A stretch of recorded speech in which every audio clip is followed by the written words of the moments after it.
नमस्कार दोस्तों, मैं आप सबका आसान भाषा में स्वागत करता हूँ। देखिए इस क्वेश्चन में हमें क्या बोला गया है, evaluate double integration of X plus Y whole bracket square D X D Y. Okay, और यहाँ पे हमें लिमिट्स की वैल्यू नहीं दी गई। यहाँ पे क्या लिखा है, कैपिटल आर। और इस कैपिटल आर का मतलब क्या है, where capital R is the parallelogram in the X Y plane. Okay, यहाँ पे हमें कैपिटल आर मतलब जो भी रीजन है ना, वो है हमारा parallelogram. Okay, is a parallelogram in the X Y plane with vertices. Okay देखो, चलो मान लो कि ये है हमारा पैरेललोग्राम। ओके, तो इसके ये जो भी चार पॉइंट्स है ना, यहाँ ये वाला ये वाला ये वाला और ये वाला, इसको हम बोलते हैं वर्टाइसेस। ओके, और इन चार वर्टाइसेस के पॉइंट्स हमें यहाँ पे गिवन है। ठीक है, और हमें क्या बोला गया है, using the transformation u is equal to x plus Y and v is equal to x minus two Y, हमें इस क्वेश्चन को सॉल्व करना है। ठीक है, तो देखो यहाँ पे हमें क्या करना है, अगर हमें इस क्वेश्चन को सॉल्व करना है तो हमें ट्रांसफॉर्मेशन यूज़ करना पड़ेगा। ओके, अगर हमें ट्रांसफॉर्मेशन यूज़ करना है, इसी का मतलब क्या हुआ, देखो अब हम इस डायरेक्टली क्वेश्चन को सॉल्व करने से पहले क्या करेंगे, सबसे पहले थोड़ी सी थ्योरी देख लेते हैं और इसके बाद इस क्वेश्चन को सॉल्व करने की कोशिश करते हैं।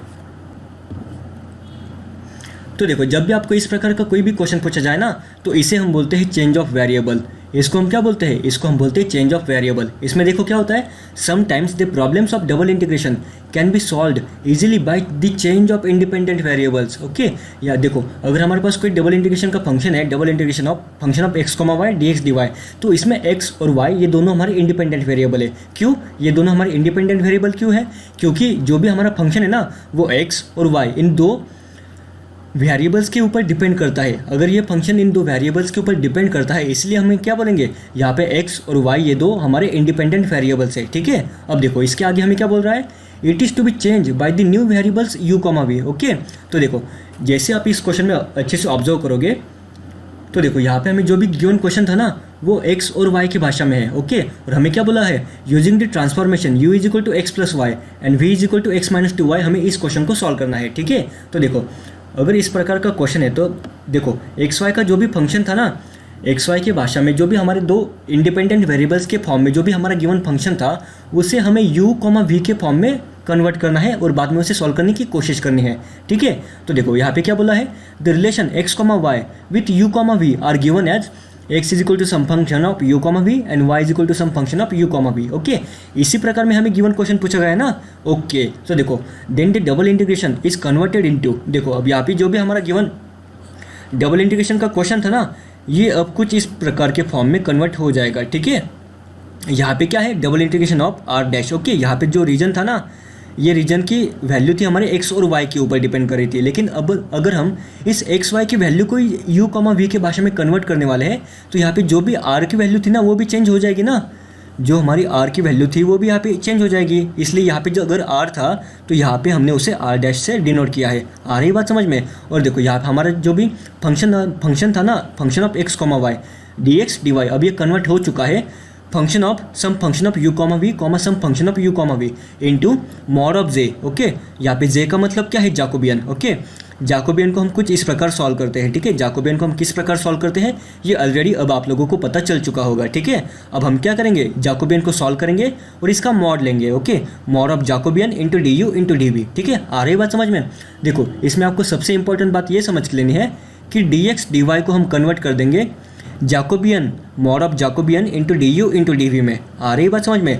यहाँ पे जो हमारा डी एक्स डी वाई था, ये अब कन्वर्ट हो चुका है mod of J into D U into D V में। आ रही बात समझ में। ओके, देखो यहाँ तक तो हमने बेसिक थोड़ी सी थ्योरी देख ली। अब हम एक्चुअल में देखते हैं कि इस थ्योरी को हम किस प्रकार इंप्लीमेंट करेंगे इस प्रकार के क्वेश्चंस को सॉल्व करने में। ठीक है, देखो अगर आप इस क्वेश्चन को एकदम अच्छे से समझ जाओ ना, तो ट्रांसफॉर्मेशन की किसी भी प्रकार के क्वेश्चन आप इजीली सॉल्व कर सकते हो। ठीक है, तो देखो हम क्या करेंगे, अब देखो हम सबसे पहले ये स्टेप लिखते हैं, double integration of R function of X comma Y, यहाँ पे है हमारा डी एक्स डी वाई। देखो ये हमारे एक्स और वाई की भाषा में फंक्शन था ना, अब इसे हमें कन्वर्ट करना है यू कॉमा वी की भाषा में, तो ये आ जाएगा double integration over R dash. Okay, यहाँ पे आर था ना, तो यहाँ पे लिमिट की वैल्यू चेंज हो जाएगी, इसलिए हमने यहाँ पे लिखा आर डैश। ओके, और यहाँ पे आ जाएगा some function of U comma V. Okay, ये फंक्शन क्या होगा इसे हम बाद में देखेंगे। और ये जो हमारा डी एक्स डी वाई था ना, ये कन्वर्ट हो जाएगा mod of J into D U into D V में। ठीक है, mod of J into D U into D V में हमारा D X into D Y convert हो जाएगा। ठीक है, इस बात को आपको एकदम अच्छे से समझ के लेना है। ठीक है, क्योंकि अगर आपको डायरेक्टली एग्जाम में ऐसे भी पूछना कि अगर आप इसका ट्रांसफॉर्म करते हो तो डी एक्स डी वाई किस फॉर्म में कन्वर्ट हो जाएगा। तब आपको पता होना चाहिए कि dx dy हमारा कन्वर्ट होता है mod of j into du dv में, ठीक है। तो देखो अब हम सबसे पहले क्या करेंगे, हम सबसे पहले इस मॉड ऑफ j की वैल्यू फाइंड आउट करने की कोशिश करेंगे, ठीक है। देखो जैकोबियन की वैल्यू क्या होती है, Jacobian of x, y with respect to u, v, okay. अब देखो लेकिन हमें यहाँ पे जो भी गिवन दो इक्वेशन दिए ना, ये u और v में सॉल्व करना ज़्यादा ईजी होगा। ये x, y की भाषा में सॉल्व करना थोड़ा मुश्किल है। क्यों? क्योंकि यहाँ पे u is equal to x plus Y है और यहाँ पे v is equal to x minus two Y है। इसलिए हम क्या करेंगे, हम यहाँ पे सबसे पहले Jacobian of u, v with respect to Jacobian of x, y में इसे सॉल्व करने की कोशिश करेंगे, ठीक है। तो देखो डो u, v अपन डो x, y को हम कैसे सॉल्व करते हैं, डो u बाय डो x और यहाँ पे आ जाएगा डो u बाय डो y, यहाँ पे हमारा डो v बाय डो x और यहाँ पे हमारा डो v बाय डो y, ठीक है। जैकोबियन को हम किस प्रकार सॉल्व करते हैं ये सारी चीज़ें तो आपको ऑलरेडी पता है, ठीक है। तो देखो यहाँ पे क्या होगा, डो u बाय डो x, अगर u की वैल्यू x प्लस वाई है तो डो u बाय डो x क्या होगा, यहाँ पे 1 आ जाएगा। उसी प्रकार डो u बाय डो y क्या होगा, डो u बाय डो y होगा हमारा 1, ठीक है। इसके बाद क्या है, डो v बाय डो x, देखो v इज इक्वल टू अगर x माइनस टू वाई है तो डो v बाय डो x क्या होगा, ये भी 1 हो जाएगा। और डो v बाय डो y क्या हो जाएगा, यहाँ पे -2 आ जाएगा, ठीक है। और जब हम इस जैकोबियन को सॉल्व करेंगे तो ये क्या होगा, -2 -1 मतलब यहाँ पे आ जाएगा -3, ओके। लेकिन देखो हमें क्या चाहिए था, Jacobian of x, y with respect to u, v, लेकिन हमने क्या फाइंड आउट किया, Jacobian of u, v with respect to x, y। तो देखो यहाँ पे कैसे आ जाएगा, 1 upon Jacobian of u, v upon डो u, v अपॉन डो x, y, कुछ इस प्रकार आ जाएगा ना, ओके। लेकिन हमने तो अभी ये सॉल्व किया ना, इसका सोल्यूशन क्या है, 1 अपॉन -3। इसी का मतलब क्या हुआ, जैकोबियन का वैल्यू क्या है, -1/3। लेकिन हमें क्या चाहिए, हमें मॉड ऑफ j चाहिए, ओके। मॉड ऑफ j मतलब क्या, इस -1/3 का हम मॉड लेंगे।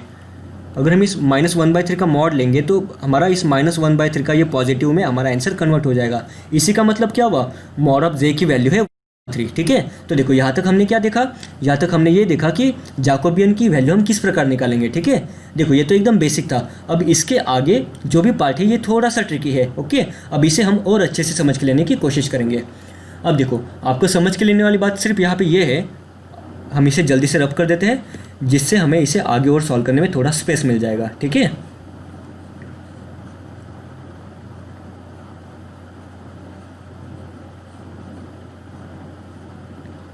अब देखिए हमें यहाँ पे इक्वेशन क्या है, u is equal to x plus y. यहाँ पे हमारी इक्वेशन क्या है, u is equal to x plus y. और यहाँ पे इक्वेशन क्या है, v is equal to x minus two y, okay. देखो यहाँ पे इक्वेशन क्या है हमारा, u is equal to x plus y और v is equal to x minus two y, okay. और यहाँ पे देखो यहाँ पे हमें जो भी वर्टाइसेस की वैल्यू दी गई ना, ये x, y की भाषा में हमें 4 वैल्यूज़ दी गई है। इसी का मतलब क्या हुआ, हमें x और y के 4 अलग अलग वैल्यूज़ पता है और इन 4 ही वैल्यूज़ के ऊपर हम u, v के यहाँ पे जो भी लिमिट्स बनेंगे ना, ये वाले यहाँ पे जो भी हमारे लिमिट्स आने वाले हैं वो u और v के ऊपर डिपेंड करेंगे, ठीक है। अगर ये u और v के ऊपर डिपेंड करेंगे तो हमें ये बात भी तो पता होनी चाहिए ना कि इसके लिमिट्स क्या होंगे। अगर हमें इसके लिमिट्स पता होंगे तो ही हम इस क्वेश्चन को सॉल्व कर सकते हैं। आ रही बात समझ में, ओके। तो देखो अब हम क्या करेंगे, हमारे पास यहाँ पे जो भी x और y की अलग अलग 4 वैल्यूज है ना, इनकी मदद से हम u और v के इक्वेशन में इसे फाइंड आउट करने की कोशिश करेंगे, ठीक है। देखो यहाँ पे सबसे पहले हम लेते हैं 1,0। इस 1,0 का मतलब क्या होता है, जब x की वैल्यू 1 है तब y की वैल्यू 0 होगी। उसी प्रकार देखो यहाँ पे u की वैल्यू क्या होगी, u is equal to x plus y होता है, u इज इक्वल टू है हमारा x प्लस वाई। तो यहाँ पे x की वैल्यू है 1 और y की वैल्यू है 0, तो ये क्या बन जाएगा, x प्लस वाई मतलब क्या, 1 प्लस 0 1। तो यहाँ पे u की वैल्यू बन गई 1, ओके। और यहाँ पे v की वैल्यू क्या होगी, v की वैल्यू क्या है, x माइनस टू वाई। तो यहाँ पे क्या बनेगा, 1 माइनस 2 टाइम्स 0, तो यहाँ पे भी हमारा 1 आ जाएगा, ठीक है। ये हो गया 1,1। इसके बाद क्या है, ये वैल्यू क्या है 3,1। x की वैल्यू जब 3 है तो y की वैल्यू है 1। तो देखो u की वैल्यू क्या होगी, x प्लस वाई मतलब 3 प्लस 1 4, तो ये बन गया 4, ओके। और यहाँ पे v की वैल्यू क्या होगी, v is equal to x minus two y मतलब 3 माइनस 2 टाइम्स 1 मतलब 3 माइनस 2, ये बन जाएगा 1, कुछ इस प्रकार। इसके बाद देखो यहाँ पे वैल्यू क्या है 2,2। जब x की वैल्यू 2 है तो y की वैल्यू होगी 2, तो देखो u क्या बनेगा 2 प्लस 2 4, तो ये बन गया 4, ओके। और यहाँ पे v की वैल्यू क्या होगी 2 माइनस 2 टाइम्स 2 मतलब 2 माइनस 4 कितना होगा -2, यहाँ पे आ गया हमारा -2, ठीक है। और लास्ट में अब यहाँ पे x की वैल्यू 0 है तब यहाँ पे y की वैल्यू 1 है। इसी का मतलब क्या हुआ, यहाँ पे क्या बन गया, u is equal to x plus y मतलब 0 प्लस 1 1, यहाँ पे आ गया 1। और v की वैल्यू क्या होगी 1 माइनस 0 माइनस 2 टाइम्स 1, तो यहाँ पे बन गया -2, ओके। तो देखो यहाँ पे हमने जो भी हमारे एक्स कॉमा वाई की भाषा में जो भी 4 वर्टाइसेस की वैल्यू दी गई थी ना, इसे हमने u कॉमा वी के भाषा में कन्वर्ट कर दिया है। ओके, u कॉमा वी के भाषा में हमने इसे कन्वर्ट कर दिया है। अब हमें यहाँ पे 4 वर्टाइसेस की वैल्यू मिल चुकी है। अब हम क्या करेंगे, इन्हीं 4 वैल्यूज़ की मदद से हम इसे ग्राफिकल फॉर्म में प्लॉट करने की कोशिश करेंगे।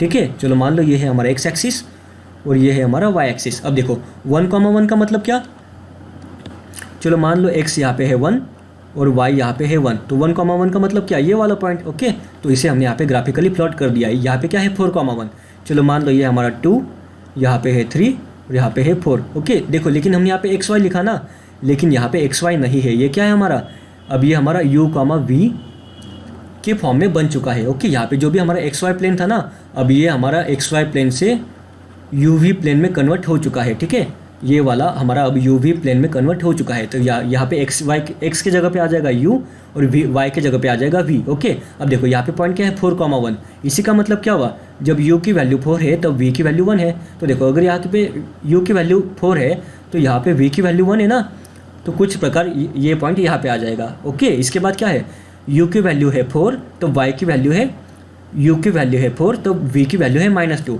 तो चलो मान लो यहाँ है हमारा -1 और यहाँ पे है हमारा -2, तो 4,-2 का पॉइंट हमारा कुछ इस प्रकार यहाँ पे आ जाएगा। आ रही बात समझ में, तो इसको भी हमने यहाँ पे प्लॉट कर दिया, 4,-2 को भी हमने यहाँ पे प्लॉट कर दिया। अब यहाँ पे क्या है 1,-2, यहाँ पे क्या है 1,-2, तो देखो अगर यहाँ पे 1 है तो यहाँ पे -2 है, तो कुछ इस प्रकार। ओके, अगर आप इस चीज़ को एकदम अच्छे से ऑब्जर्व करो तो ये हमारा अब यहाँ पे पैरेललोग्राम कुछ इस प्रकार कन्वर्ट हो चुका है। ठीक है, ये हमारा पैरेललोग्राम जो भी था ना, अब ये इस फॉर्म में कन्वर्ट हो चुका है। ठीक है, अब देखो अगर आपके दिमाग में एक सिंपल सा क्वेश्चन होगा ना कि हमने यहाँ पे जो भी गिवन क्वेश्चन था इसे एक्स वाई प्लेन से यू वी प्लेन में कन्वर्ट क्यों किया। ओके, अगर ये आपके दिमाग में सिंपल सा क्वेश्चन होगा ना कि यहाँ पे हमें जो भी गिवन क्वेश्चन पूछा गया है इसको हमने एक्स वाई प्लेन से यू वी प्लेन के फॉर्म में ही सॉल्व क्यों करना है, तो देखो इसका सिंपल सा रीज़न है, यहाँ पे आपको जो भी 4 अलग अलग वर्टिसेस के पॉइंट्स दिए ना, कुछ इस प्रकार जब आप इसको ग्राफिकली प्लॉट करोगे तब ये कुछ इस प्रकार आपको दिखेगा। ठीक है, और इसको अगर आप with the help of double integration solve करने जाओ तो आपको यही बात समझ में नहीं आएगी कि इसके लिमिट्स की वैल्यू क्या होगी। ठीक है, अगर आपको यही नहीं पता कि यहाँ पे लिमिट्स की वैल्यू क्या होगी तो आप इस क्वेश्चन को सॉल्व कर ही नहीं सकते ना। अगर इस क्वेश्चन को आसानी से सॉल्व करना है तो हम क्या करेंगे, इसको ये हमारा जो भी यहाँ पे पैरेललोग्राम है ना, इसे सिंपल कुछ इस फॉर्म में कन्वर्ट कर देंगे। इससे क्या होगा, देखो इससे हमें ये बात तो यहाँ पे सिंपल सी समझ में आ रही है कि यहाँ पे u की वैल्यू है 1 और यहाँ पे u की वैल्यू है 4। उसी प्रकार यहाँ पे v की वैल्यू है -2 और यहाँ पे v की वैल्यू है 1। तो यहाँ पे हमें u और v के डायरेक्टली लिमिट्स की वैल्यू मिल गई ना, तो इसीलिए हमने इस क्वेश्चन को uv के प्लेन में कन्वर्ट करके हम इसे सॉल्व करने वाले हैं। आ रही बात समझ में। ओके, तो देखो अब हमारा एकदम अब सिंपल सा स्टेप बचता है। अब आगे का जो भी सॉल्यूशन है ये एकदम ईजी है। ओके, अब देखो यहाँ पे आ जाएगा डबल इंटीग्रेशन ऑफ, देखो यहाँ पे क्या है x प्लस वाई का होल ब्रैकेट स्क्वायर, लेकिन हमें पता है अगर u की वैल्यू x प्लस वाई है तो x प्लस वाई का होल स्क्वायर मतलब ही क्या u का स्क्वायर, तो यहाँ पे आ जाएगा u का स्क्वायर। ओके, इसके बाद देखो यहाँ पे जो भी फंक्शन था इसको तो हमने जो भी x, y का फंक्शन था उसे हमने यहाँ पे u, v के फॉर्म में यहाँ पे कन्वर्ट कर दिया। यहाँ पे क्या था x प्लस वाई का होल ब्रैकेट स्क्वायर, लेकिन हमें पता है x plus y is equal to u है, तो x प्लस वाई का होल ब्रैकेट स्क्वायर क्या होगा, u स्क्वायर हो जाएगा। ओके, उसे हमने यहाँ पे लिख दिया। इसके बाद देखो यहाँ पे क्या है dx इंटू डी वाई। अब dx इंटू डी वाई का हमें पता है dx इंटू डी वाई को अगर हम u v प्लेन में कन्वर्ट कर दे, मतलब ही इसका ट्रांसफॉर्मेशन कर दे इन अनदर वेरिएबल्स, तो यहाँ पे आ जाएगा मॉड ऑफ जैकोबियन। देखो अगर जैकोबियन की वैल्यू -1/3 है तो मॉड ऑफ जैकोबियन क्या है 1/3, तो यहाँ पे आ जाएगा इंटू 1/3 और यहाँ पे हमारा du dv। ओके, अब देखो इसे हमें सबसे पहले with respect to u integrate करना है ना, तो ये अंदर वाला जो भी इंटीग्रेशन की लिमिट्स है ये भी u के ऊपर ही डिपेंड करेंगे। आ रही बात समझ में। और यहाँ पे u की लिमिट्स क्या है फ्रॉम 1 to 4, तो यहाँ पे आ जाएगा लोअर लिमिट बन गया 1 और यहाँ पे अपर लिमिट बन गया 4। उसी प्रकार देखो यहाँ पे इसके बाद हमें इसको with respect to v integrate करना है ना, तो v की लिमिट क्या है फ्रॉम -2 to 1, तो यहाँ पे इसका लोअर लिमिट बन गया -2 और इसका अपर लिमिट बन गया 1।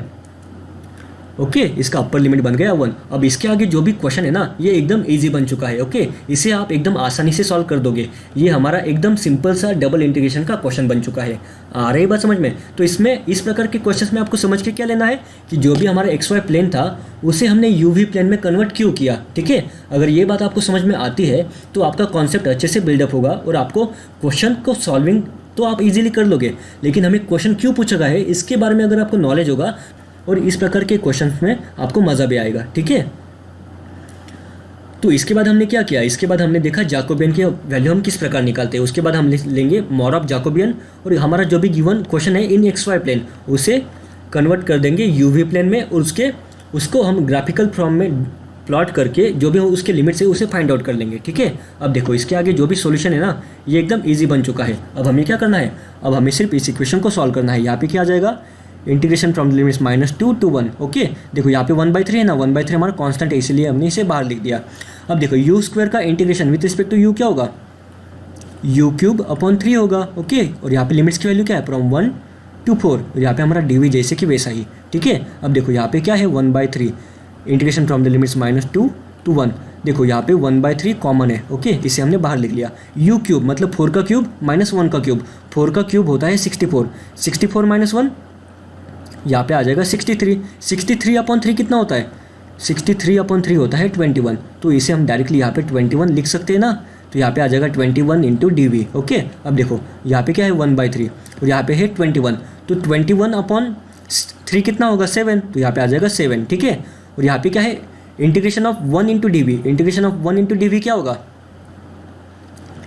इंटीग्रेशन ऑफ 1 × dv होगा v, ओके। तो इंटू मल्टीप्लाई हो जाएगा v और इसकी लिमिट्स क्या है फ्रॉम -2 to 1, ओके। अब देखो यहाँ पे क्या है 7 इंटू, अब अपर लिमिट की वैल्यू रखेंगे 1 minus lower limit minus of -2, okay, कुछ इस प्रकार। तो यहाँ पे बन जाएगा 7 × 3 = 21, तो 21 ही हमारे इस गिवन क्वेश्चन का सोल्यूशन है।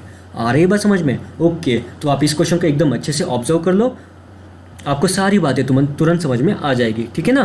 तो इस वीडियो को हम यही पेंड करते हैं। इसके नेक्स्ट वीडियोज़ में हम इसके ऊपर और भी कुछ क्वेश्चंस को सॉल्व करने की कोशिश करेंगे, ठीक है।